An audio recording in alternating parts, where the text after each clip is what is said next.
Apple's M6 MacBook Pro generation will reportedly offer touchscreens. Apple insiders are pointing to a tactile new future for the company's laptops.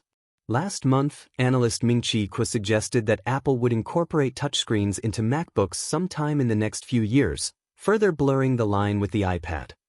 Today, Mark Gurman at Bloomberg confirmed that prediction, sharing even more specifics about the touchscreen approach for a MacBook Pro that is currently projected for release in late 2026 or early 2027. Gurman reports that the touchscreen laptops are internally known as K114 and K116 and will run on M6 chips.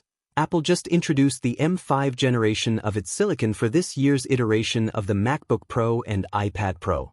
His sources also say that the laptops will have OLED screens and will boast a reinforced hinge and screen hardware, so that the display portion doesn't move when being used.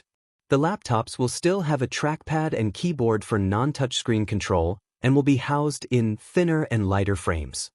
Finally, this laptop will reportedly abandon the notch housing for the MacBook Pro's camera in favor of a hole-punch design that leaves a display area around that sensor.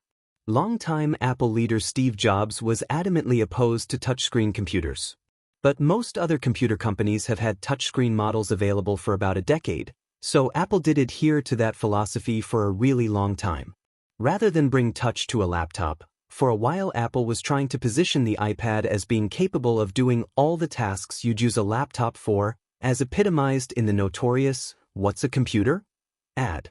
It should be interesting to see how touch MacBooks and iPads will coexist.